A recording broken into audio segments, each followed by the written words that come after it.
ಮಳೆಯ ಹರಿಸಿ ತಿಳಿಸೇ ಬಿಡುವೆ ಪ್ರೀತಿಯ.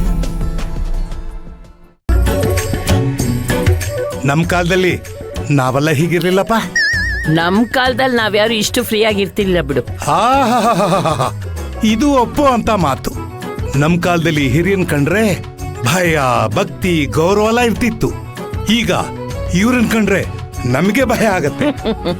ಮೊದ್ಲವಳು ಹಾಗಿರ್ತಿರ್ಲಿಲ್ಲ ಕಣಯ್ಯ. ಪಟ ಪಟ ಅಂತ ಮಾತಾಡೋದೇನು, ರೇಗ್ತಾ ಇದ್ಲು. ಆದ್ರೆ ಈಗ ತಣ್ಣಗಾಗ್ಬಿಟ್ಟಿದ್ದಾಳೆ. ಕವಿತೆ ಹೇಳೋದೇನು, ಹಾಡ್ ಹೇಳೋದೇನು. ಒಂದೊಂದ್ಸಲ ಅವಳು ಮಾಡೋ ಕೀಟ್ಲೆ ನಮ್ ಕೋಣೆವರೆಗೂ ಕೇಳಿಸ್ತಾ ಇರತ್ತೆ. ಮತ್ ನಿಂಗೆ ಯಾವತ್ತೂ ಕೇಳಿಸ್ಲೇ ಇಲ್ಲ. ನೀನ್ ದಿಂಬಕ್ ತಲೆ ಕೊಟ್ಟಿದ ತಕ್ಷಣ ಹಾಗೆ ಮಲಗ್ಬಿಡ್ತೀಯ. ನೀನ್ ಹೊಡಿಯೋ ಗೊರ್ಕೆಗೆ ನನ್ ತಲೆ ದಿಮ್ ಅಂತ ಇರುತ್ತೆ. ಹಾಗಾಗಿ ನಂಗೆ ಎಚ್ಚರ ಆಗೋಗುತ್ತೆ. ಅದಕ್ಕೆ ನಾನ್ ಕೇಳಿಸ್ಕೊಳ್ತಾ ಇರ್ತೀನಿ. ಓ, ಅದಕ್ಕೇನಾ ನಿನ್ ಎಲ್ಲಂದ್ರಲ್ಲಿ ತೂಕಡಿಸ್ತಾ ಇರ್ತೀಯ.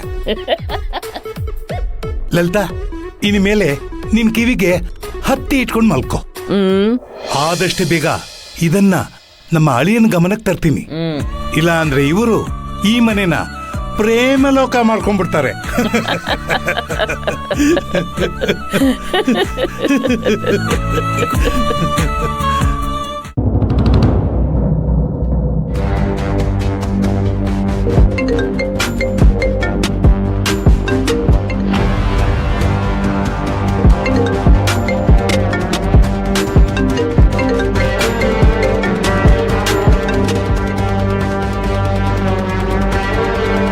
ಹಲೋ, ಯಾರು ಮಾತಾಡ್ತಿರೋದು?